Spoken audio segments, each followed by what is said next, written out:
ദൈവനാമത്തിന് മഹത്വമുണ്ടാകട്ടെ. യെശയ്യാ പ്രവാചകന്റെ പുസ്തകം 54 അധ്യായം 15 മുതൽ 17 വരെയുള്ള വാക്യങ്ങളാണ് നമ്മൾ നോക്കുന്നത്. യെശയ്യാ 54 അവസാനിക്കുന്നത് വലിയ വാഗ്ദത്തത്തോടു കൂടിയാണ്. ഈ വാഗ്ദത്തങ്ങൾ ഇസ്രായേലിനോടാണെങ്കിലും നമുക്കും അത് വലിയ ഉറപ്പ് തരുന്നതാണ്. 15-ാമത്തെ വാക്യത്തിൽ, ഒരുത്തൻ നിന്നോട് കലശൽ കൂടുന്നു എങ്കിൽ അത് നിന്റെ ഹിതപ്രകാരമല്ല. ആരെങ്കിലും നിന്നോട് കലശൽ കൂടിയാൽ അവൻ നിന്റെ നിമിത്തം വീഴും. അപ്പോൾ ദൈവത്തോട് ചേർന്ന് നടക്കുന്നവർക്ക് ശത്രുവിൻ്റെ ആക്രമണം ഉണ്ടാകും, എങ്കിലും അതിനെക്കുറിച്ച് അവർ ഭയപ്പെടേണ്ടതില്ല. കാരണം ശത്രുവിൻ്റെ പീഡനവും ഭീഷണിയും ഒന്നും അവരുടെ അടുക്കിലേക്ക് വരുത്തില്ല. എന്നാൽ ശത്രുവിന് എപ്പോഴും നാം വേദനിക്കാനും കഷ്ടപ്പെടാനും അത് കാണാനാണ് ആഗ്രഹം. നമ്മളെ വേദനിപ്പിക്കണം, കഷ്ടപ്പെടുത്തണം. ക്രിസ്തുവിൽ ഉള്ള വിശ്വാസത്തിൽ നിന്ന് നമ്മൾ വീണ് പോകണം, നമ്മുടെ പ്രയാസങ്ങൾ കൂടിയിട്ട്.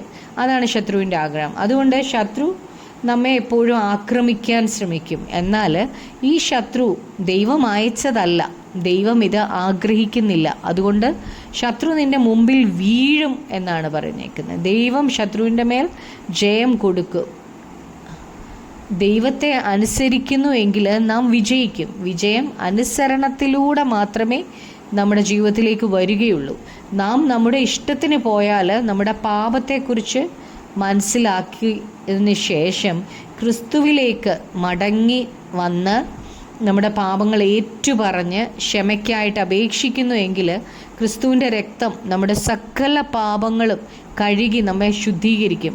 അപ്പോൾ നമുക്ക് ദൈവത്തെ സന്തോഷത്തോടെ ആരാധിക്കാനും സ്തുതിക്കാനും കഴിയും. അനുസരണക്കേടിനാൽ തോൽവി ഉണ്ടാകും. എന്നാൽ മാനസാന്തരപ്പെട്ട് മടങ്ങി വന്നു എങ്കിൽ ശത്രു പരാജയപ്പെടും. 16-ാം വാക്യത്തിൽ, തീക്കനൽ ഊതി പണി ചെയ്തത് ഓരോ ആയുധം തീർക്കുന്ന കൊല്ലനെ ഞാൻ സൃഷ്ടിച്ചിരിക്കുന്നു, നശിപ്പിപ്പാൻ സംഹാരകനെയും ഞാൻ സൃഷ്ടിച്ചിരിക്കുന്നു. നിനക്ക് സൃഷ്ടിച്ചിരിക്കുന്നു. അപ്പോൾ കൊല്ലനെ ദൈവം സൃഷ്ടിച്ചതാണ്, നശിപ്പിക്കാൻ സംഹാരകനെയും ദൈവം സൃഷ്ടിച്ചു. ഭയവും ഭീതിയും നാശവും കഷ്ടങ്ങളും നഷ്ടങ്ങളും കൊണ്ടുവരുന്നവനാണ് ഈ സംഹാരകൻ. കൊല്ലൻ എന്ന് പറയുന്ന ആൾ പ്രയോജനമുള്ള ആളാണ്, പ്രയോജനമുള്ളതാണ് കൊല്ലൻ ഉണ്ടാക്കുന്നത്. എന്നാൽ സംഹാരകൻ നശിപ്പിക്കുന്നവനാണ്. മിസ്രൈമിൽ നിന്ന് ഇസ്രായേൽ ജനത്തെ ദൈവം പുറത്തു കൊണ്ടുവരുമ്പോൾ ഏറ്റവും അവസാനത്തെ ബാധ, 10ാമത്തെ ബാധ സംഹാരകനെ അയക്കുകയായിരുന്നു. മിസ്രൈമിലെ ആദ്യജാതന്മാരെ അർദ്ധരാത്രിയിൽ സംഹരിക്കുകയായിരുന്നു ദൈവം ഈ സംഹാരദൂതനെ ഏൽപ്പിച്ച ദൗത്യം. ദൈവം നമ്മുടെ ജീവിതത്തിലേക്ക് നോക്കുമ്പോൾ പണിയപ്പെടാൻ എന്താണ് ഉള്ളതെന്നും നശിപ്പിക്കാൻ എന്താണ് ഉള്ളതെന്നും അന്വേഷിക്കുന്നു. അതാണിവിടെ കൊല്ലൻ, ആയുധം തീർക്കുന്ന കൊല്ലനെ കർത്താവ് സൃഷ്ടിച്ച്, നശിപ്പിപ്പാൻ സംഹാരകനെയും കർത്താവാണ് സൃഷ്ടിച്ചത്. ദൈവരാജ്യത്തിൽ വസിക്കാൻ തക്കവണ്ണമുള്ള സ്വഭാവത്തിലാക്കി നമ്മെ തീർക്കാനാണ് ദൈവത്തിൻ്റെ ഉദ്ദേശം.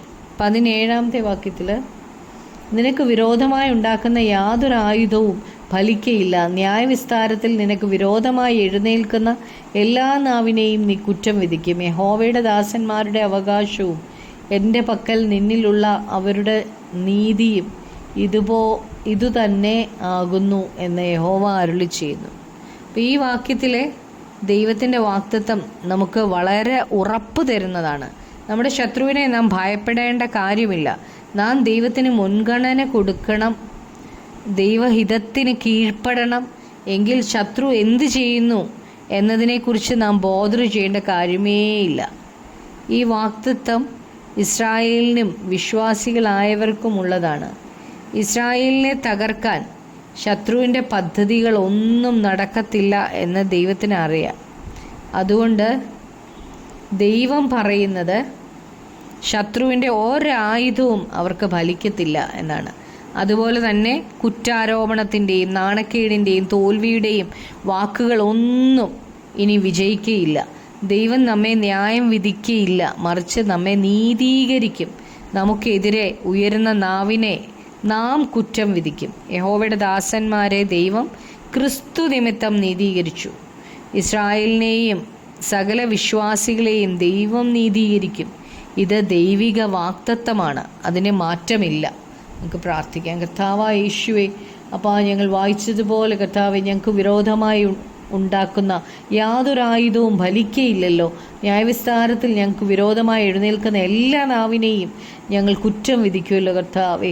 യേശുവെ, അങ്ങയുടെ പ്രോമിസിനായി നന്ദി പറയുന്ന കർത്താവേ. യേശുവെ, അങ്ങയുടെ ഹിതപ്രകാരം അങ്ങയുടെ വചനം അനുസരിച്ച് ജീവിക്കുവാൻ ഞങ്ങളെ സഹായിക്കണമേ. പരിശുദ്ധാത്മാവിനെ കേൾക്കുവാൻ, ദൈവശബ്ദം കേൾക്കുവാൻ ഞങ്ങളെ പഠിപ്പിക്കണമേ കർത്താവേ. യേശുവെ, ഞങ്ങളെ പണിയണമേ. ഞങ്ങളിൽ വേണ്ടാത്തതെല്ലാം നശിപ്പിച്ച് കളയണമേ കർത്താവേ. അപ്പോൾ അങ്ങയുടെ ഹിതം മാത്രം ഞങ്ങളുടെ ജീവിതത്തിൽ നടക്കട്ടെ. ഞങ്ങളുടെ പ്രാർത്ഥന കേട്ടതിനായി നന്ദി. യേശു ക്രിസ്തുവിൻ്റെ നാമത്തിൽ തന്നെ ആമേൻ.